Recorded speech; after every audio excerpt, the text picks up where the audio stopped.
Now at 6, IU quarterback Fernando Mendoza signing autographs right now for 250 lucky fans 2 days after the Hoosiers won the national championship. The Hoosier hype certainly soaring in Bloomington tonight after the Hoosiers finished that perfect season with the school's first national title in college football. Fans making their way to Bloomington tonight. There are a couple of events for them to get together and celebrate. Logan Gay's at one of them. She's at the Kroger, where fans are lined up for a chance to see the big championship trophy. And we'll get to Logan in a moment, but let's begin tonight at 6 with Ella Rhodes, who's been catching up with fans. Hi, Ella. Yeah, it is a madhouse here right now. That's because fans have the opportunity to meet the one and only Mr. Fernando Mendoza, our Heisman Trophy winner, the leader, the QB of this team. Fans have been coming, making their way through. 250 fans have a wristband. They had to get in line to get one of those. Now, I spoke with some students who said they actually got in line at 3:45 in the afternoon before 9 a.m. when they actually started handing out the wristbands. Look at all those fans. Everybody's just so happy to be here. I mean, they're playing the song Fernando.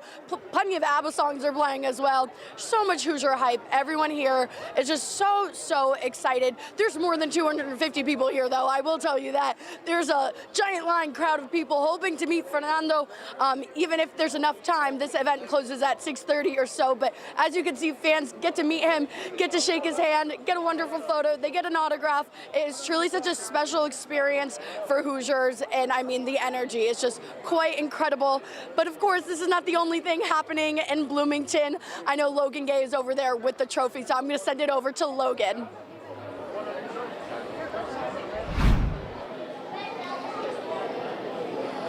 Hey guys, yes, well, the last time you saw me, I mean, the line has only grown. You can see how long it is. There are hundreds of people waiting in line. I was told by organizers that so far at least 1,000 people have made it through this line. And at the time, there were around 800 people in that line. Altogether, they say that there will be more than 1,500 people who will make it through this line for just to see this trophy. Many of them have waited around 45, 30 minutes. The line is moving quick. They're making sure everyone gets this opportunity to make it. So let me show you what they're all here for. What you're looking at is the National Championship Trophy. And let me give you a few fun facts about this. So it's 24 karat gold plated.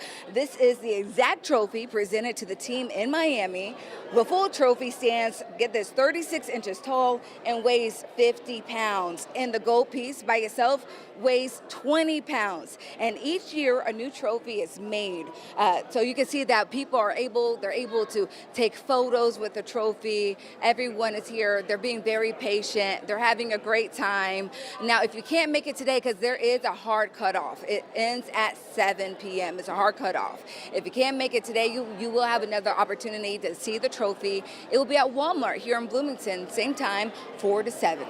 All right, back to you guys. All right, thanks so much, Logan. What a great opportunity for people to commemorate their time right after the championship. And we've got much more coverage for you if you just can't get enough. You can check out our coverage on our streaming app on WTHR+. On there, you can catch out our championship recap. It's available on stream, on demand right now. And still ahead tonight at 6, we've got that viral moment of Coach Curt Cignetti after winning the championship, which is now generating buzz for a local business. We've got the lifetime gift that he received as a result. In the meantime, Rob is in for Angela, who has the night off. I'm thinking about cracking open a beer, it says there.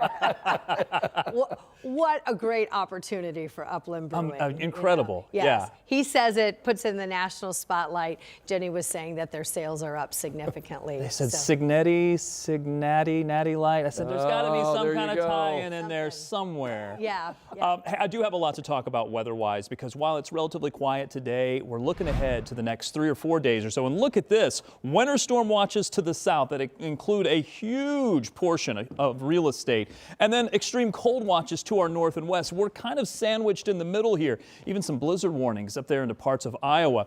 We've got mild temperatures, relatively speaking, at the moment. We're into the 40s. This was a huge warm-up thanks to those strong, breezy southwest winds that we saw today. Now tonight it is going to stay a bit on the breezy side. We'll go with mostly clear skies, and temperatures will drop down into the 20s. This is the quiet part of the forecast, and that continues into tomorrow, where we're looking at a chance for some clouds to roll in about midday. We'll keep the temperatures in the 20s for much of the day. I do think we'll make it up into the 30s for tomorrow. So tomorrow's a bit of a quiet day. Then some bitter cold is going to move in, and Friday we may not even get above 10 degrees for our daytime high temperature. Lows are certainly going to be in the single digits, and wind chills are going to be bitterly cold before some snow moves in. And this is that winter storm that you saw, all those winter storm watches. How much of that will impact central Indiana? There's a big question mark to a lot of the details, but I'll try to go through and show you what we know coming up in just a bit. Thank you, Rob. We'll check back. In the meantime, the latest headlines today include this. A former Columbus Township trustee sentenced to 28 years in prison for fraud. Benjamin Jackson resigned from his position after a special report found that he spent more than $1 million on personal expenses with the township credit cards. That money then used to cover several things like trips, retail purchases, and thousands of dollars of meals. Jackson is also ordered to pay more than $1.1 million in restitution. Indiana families continue to deal with rising costs, and today Indiana Senator Jim Banks says more work remains to address those concerns. Jenna Webster talked with the senator when he visited our 13 News studios today and joins us with what solutions he's now considering. Jenna? A big focus for Senator Banks is lowering interest rates and the cost to build a home. We know a lot of young people just can't afford to buy a home these days. It was one of the main things he was talking about. So he's actually working on federal legislation he says will help turn old Indiana warehouses and vacant buildings into apartments. When it comes to health care costs, Senator Banks supports President Trump's push to create health savings accounts for Americans instead of the Affordable Care Act subsidies for insurance companies. Now, neither of those policies are included in the current health care deal that's on the table, which Congress is set to vote on in the next 2 weeks. Senator Banks touted many of the president's policies during our conversation, including one he says will benefit Hoosiers this spring. The tax cuts bill that permanently extended the tax cuts for working class Hoosiers, those men and women like my dad who went to work every day at a factory. And then on top of that, the new part of the tax cuts, the no taxes on tips, the no taxes on overtime, and my grandma loves the no taxes on Social Security.